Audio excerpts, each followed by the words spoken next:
नमस्कार साथियों, आज का प्रश्न बीएड की पुस्तक लिंग विद्यालय और समाज से संबंधित है। प्रश्न कुछ इस प्रकार है कि पितृसत्ता क्या है, इसके प्रकार बताइए, इसकी विशेषता और दोष बताइए। प्रश्न एक बार पुनः, पितृसत्ता क्या है, इसके प्रकार, विशेषता और दोष बताइए। तो चलिए इसके उत्तर को देखते हैं। सबसे पहले बात करते हैं पितृसत्ता की कि पितृसत्ता क्या होती है। एक सामाजिक व्यवस्था है, यानी पितृसत्ता एक सामाजिक व्यवस्था है जिसके अंतर्गत महिलाओं की तुलना में पुरुषों की केंद्रीय भूमिका अधिक होती है। यह एक ऐसी व्यवस्था है जो समाज में पुरुषों को अधिक अधिकार प्रदान करती है। इस व्यवस्था में महिलाओं को पुरुषों की तुलना में निर्णय लेने का अधिकार बेहद कम हो जाता है। साधारण भाषा में अगर कहा जाए तो पितृसत्ता एक ऐसी व्यवस्था है जिसमें पुरुषों को समाज एवं परिवार में ऊंचा माना जाता है। ठीक है, आगे देखते हैं। सदियों से यह देखा जाता है कि अक्सर महिलाएं पुरुषों पर निर्भर रहती हैं, जिसके कारण महिलाओं को कई प्रकार की सामाजिक समस्या का सामना करना पड़ता है। इसके अलावा निर्णय लेने की प्रक्रिया में भी महिलाओं को अधिक महत्व नहीं दिया जाता, जिसके कारण अधिकांश महिलाएं पुरुषों पर आश्रित रहती हैं। कुल मिलाकर कहने का मतलब ये है कि पितृसत्ता या पितृसत्तात्मक व्यवस्था में पुरुषों को महिलाओं की तुलना में ज़्यादा अधिकार मिलते हैं, ज़्यादा दायित्व मिलते हैं और ज़्यादा क्षमता भी मिलती है, जिसके द्वारा वह अपने घर, परिवार और समाज का प्रतिनिधित्व करते हैं और उनसे जुड़े निर्णय भी लेते हैं। कौन? पुरुष लोग। ठीक है, अब हम बात करते हैं पितृसत्तात्मक व्यवस्था की कि पितृसत्तात्मक व्यवस्था क्या है। चलिए इसको देखते हैं।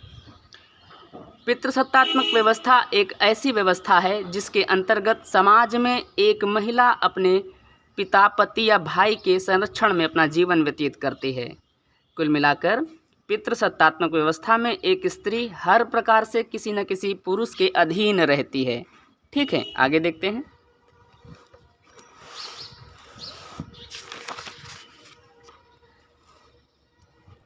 इसके अलावा इस व्यवस्था के अंतर्गत एक स्त्री बेटी, बहन या माँ या पत्नी के रूप में सदैव परिवार के किसी न किसी पुरुष वर्ग के अधीन ही रहती है।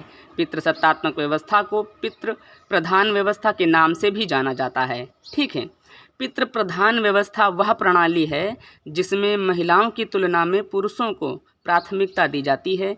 यह एक संगठित समाज में पुरुष प्रधान शक्ति की संरचना का प्रतीक है जो हर प्रकार से महिलाओं के विकास में बाधा डालता है। आपने कभी न कभी इस चीज़ को अवश्य महसूस किया होगा या देखा होगा कि जब आपकी या किसी व्यक्ति की बातों को घर में ही नकार दिया जाता है, आपकी बातों को बिल्कुल सुना नहीं जाता, फिर चाहे आपका तर्क सबसे अच्छा ही क्यों ना हो, है ना। घर परिवार के किसी भी मुद्दे पर आपकी राय ही न ली जाए तो ऐसी दशा में आप भी अपनी बात को रखने की दिलचस्पी छोड़ दोगे और दूसरे के निर्णयों पर आश्रित हो जाओगे, और यही चीज़ प्रत्येक व्यक्ति के विकास में सबसे बड़ी बाधा होती है। ठीक है, अब हम बात करते हैं पितृसत्ता के प्रकार की। तो पितृसत्ता के प्रकार देखते हैं। भारत में पितृसत्ता के कई स्वरूप देखने को मिलते हैं, जिसमें निजी पितृसत्ता एवं सार्वजनिक पितृसत्ता विशिष्ट रूप से मौजूद है। तो पितृसत्ता के कई रूप हैं, लेकिन इसमें जो दो हैं ज़्यादा महत्वपूर्ण हैं। एक है निजी पितृसत्ता और दूसरी है सार्वजनिक पितृसत्ता। तो सबसे पहले हम बात करते हैं निजी पितृसत्ता की। निजी पितृसत्ता एक पारंपरिक व्यवस्था है जिसके अंतर्गत महिलाएं सामान्य रूप से घर के किसी पुरुष सदस्य के अधीन रहती हैं। निजी पितृसत्ता का यह रूप मुख्य रूप से घरों में पाया जाता है।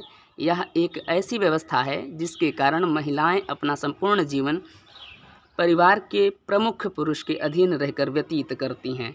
ठीक है, निजी पितृसत्ता का मतलब इसमें महिलाएं पुरुषों के निर्णयों पर ही आश्रित रहती हैं, इस कारण वे पुरुषों के अधीन रहकर अपना जीवन व्यतीत करती हैं। ठीक है, अब हम बात करते हैं सार्वजनिक पितृसत्ता की। सार्वजनिक पितृसत्ता में क्या है? सार्वजनिक पितृसत्ता वह व्यवस्था है जिसमें अधिकांश महिलाएं घरों के बाहर किसी न किसी पुरुष समाज के अधीन रहती हैं। सार्वजनिक पितृसत्ता अधिकतर कारखानों, दफ्तरों, बाजार एवं अन्य किसी सामाजिक स्थानों पर देखने को मिलती है। मतलब घर में हो तो पुरुष के निर्णयों के अधीन, अगर बाहर हो तो पुरुष समाज के द्वारा बनाई गई व्यवस्था तथा नीतियों के अधीन रहना पड़ता है। ठीक है, आज के लिए इतना ही। धन्यवाद।